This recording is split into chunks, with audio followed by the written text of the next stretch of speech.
Hi guys and welcome back to our FIFA 19 Sunderland Road to Glory career mode. Now today we're going to be starting off this episode by going into an away game against Plymouth. I've decided that I'm not going to babble on for God knows how long at the beginning of this video. For the last few episodes, literally when I'm editing, I'm literally screaming at myself whilst I'm editing going just shut up. But you guys seem to enjoy it anyway regardless, so I do massively appreciate that. But we will quickly just recap what happened in the last episode.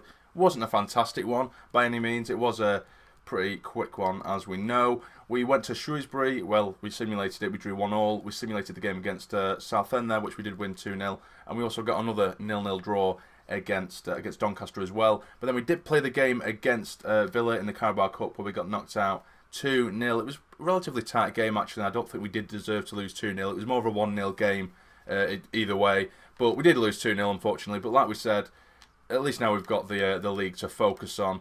And also the player development, Gooch, as we know, was just gone up to 70. I asked you guys who else should we start training alongside Madja, and the majority of you guys said start training up Watmore. So I'll try and do that as much as humanly possible and try and get him up a couple of ratings. I'm trying to get a few players up to around 70-ish before moving on to someone else. But obviously Madja, he's the mainstay. He's the main striker who I do want to build up and make him possibly our main striker throughout, because our squad is going to eventually change quite drastically by the time we get into the Championship and by the time we get in the Premier League, which is something we do hopefully do. But anyway, enough babbling. I said I wasn't going to do that.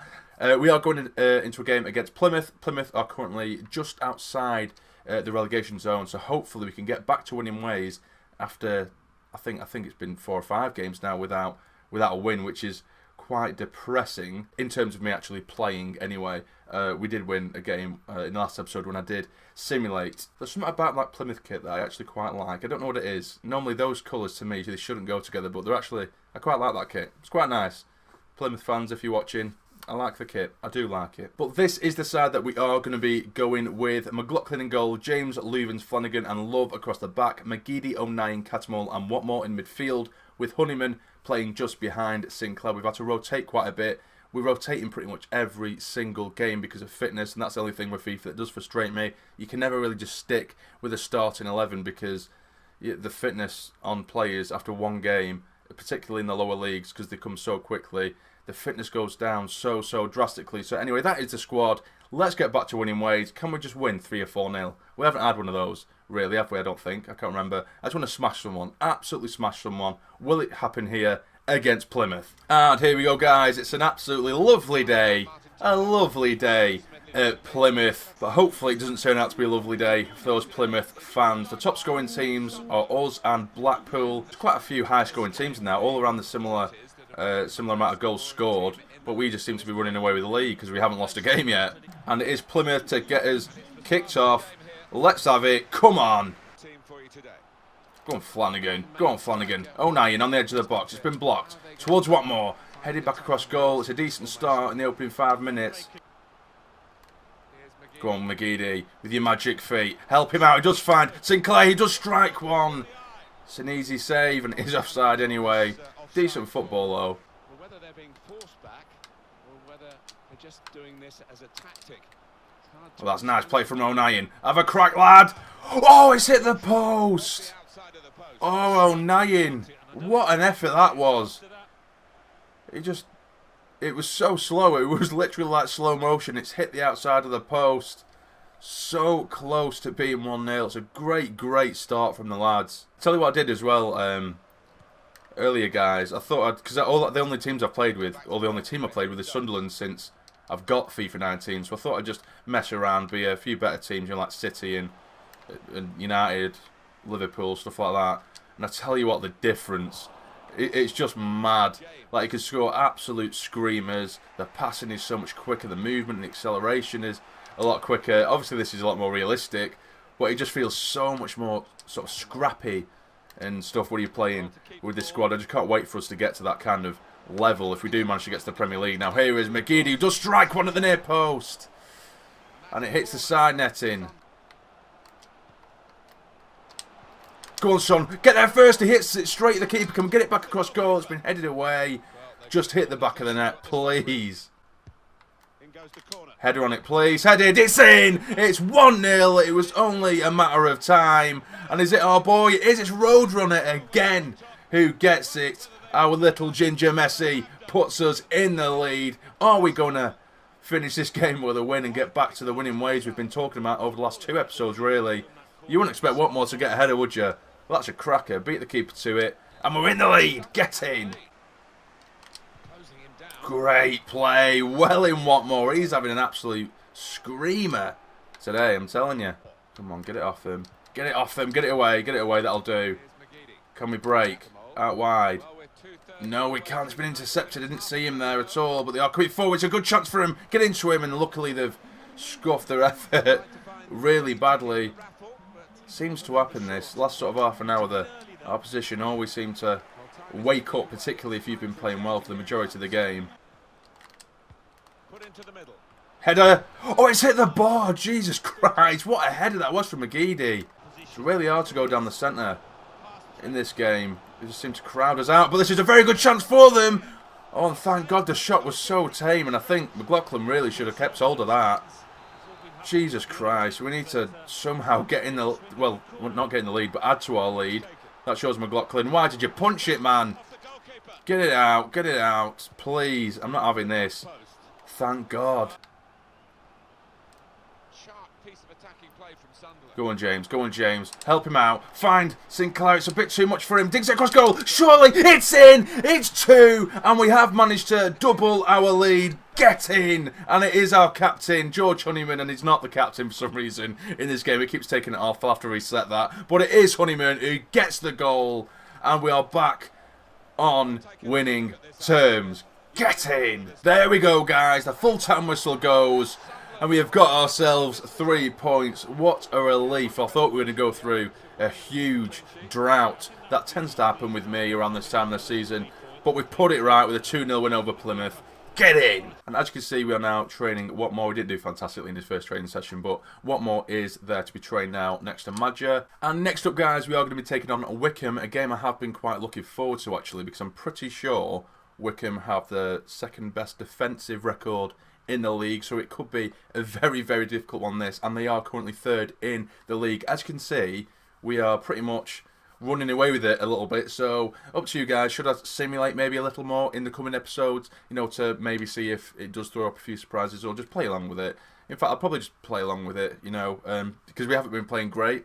That was the first win in a while that we got with the last game we've just played against Plymouth, so you never know, but we are back at the stage of my life now, taking on Wycombe.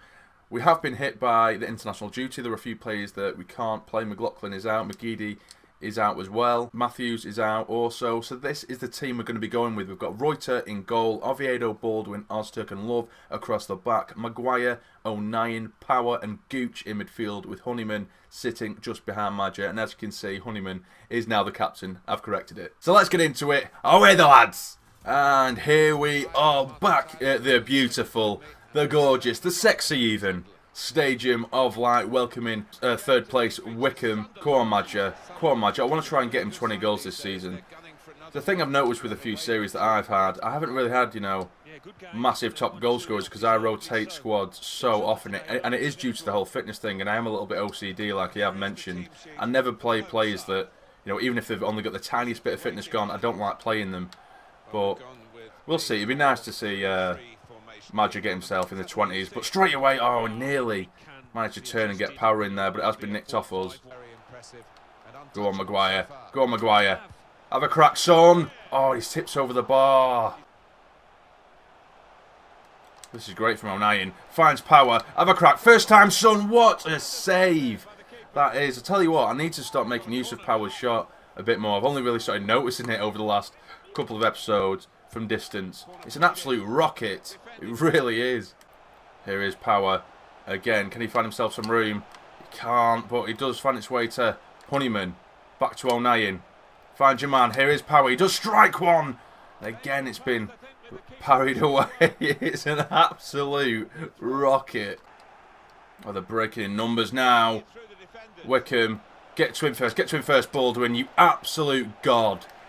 Baldwin is an absolute god. He hasn't put a foot wrong in this series so far. He's just absolute class.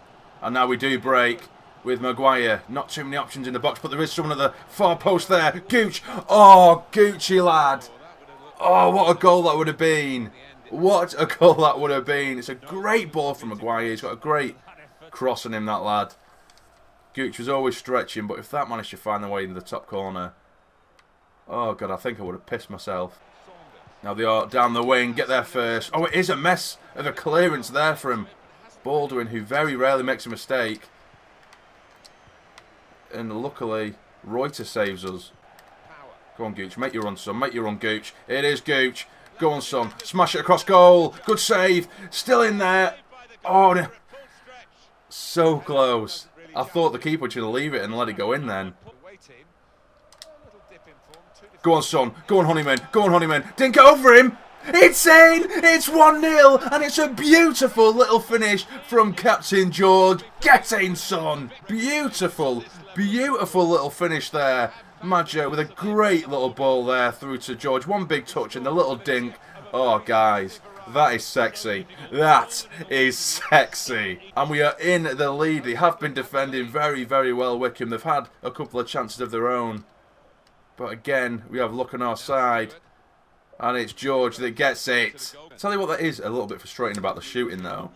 Even if you don't do finesse and stuff like that, it's still, at times, when it probably isn't the best route to go down, it sometimes just makes you do a sort of almost finesse shot when it really isn't necessary. You know, when you just want to hammer it and they just sort of calmly finesse it straight to the keeper. So I'm hoping that doesn't become too much of a problem. I don't know whether it's just because of the stats of the players right now or what. But anyway, it is half time and it is 1-0 thanks to Captain George Honeyman. Get in, lad.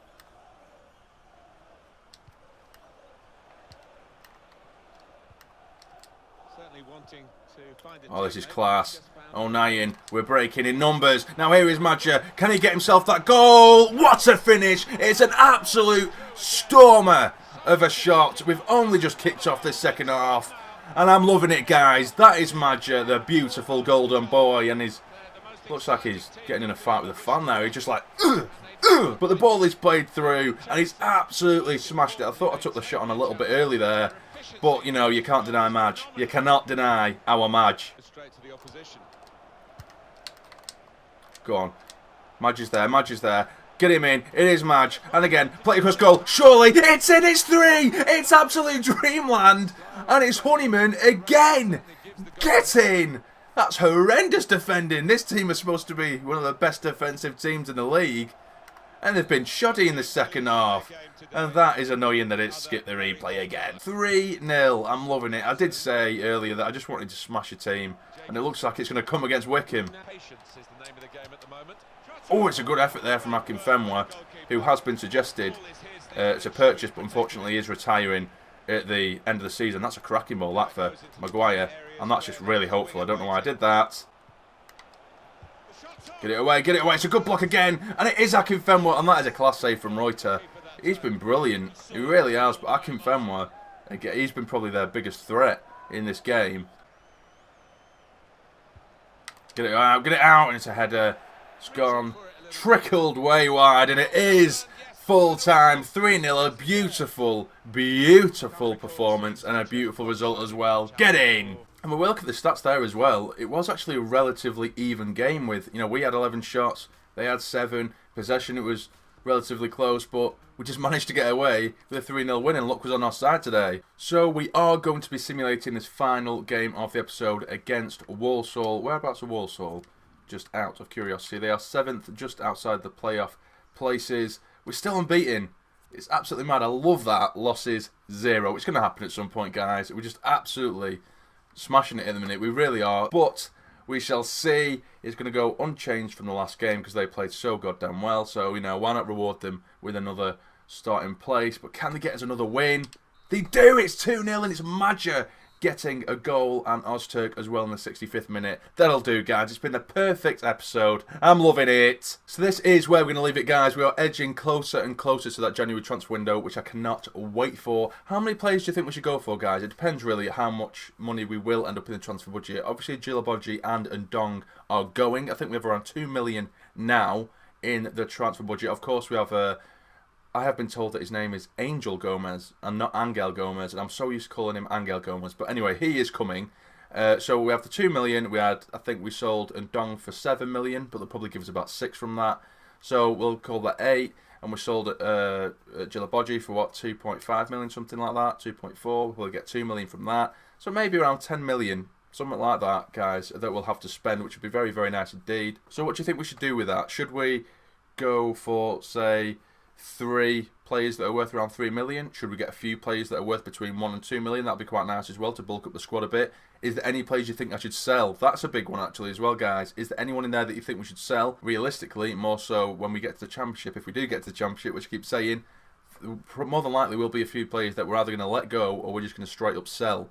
Even if, I do love them in real life and stuff like that, because we do need to start competing in every league. We're going to keep going through transitional phases. But anyway, you guys let me know what you think about that anyway. But like I say, this is the end of the episode. We are currently 15 points, is that right? Sorry, 14 points clear at the top of the table, with Blackpool trailing in second. We have Barnsley, Oxford, Portsmouth and Wycombe making up the playoff places. Now, if we look at the bottom, I'm really surprised by Wimbledon. Still doing really well now, good for them. Peterborough, Gillingham, Coventry and Bristol Rovers make up the bottom 4. Bristol Rovers, of course, the team that did knock us out of the Checker Trade Trophy. But guys, if you have enjoyed this episode, please smash that like button for me. It really, really is appreciated. And subscribe to the channel if you're not already to become a fully fledged member of the Sarny Army. But for now, you take care and stay jammy.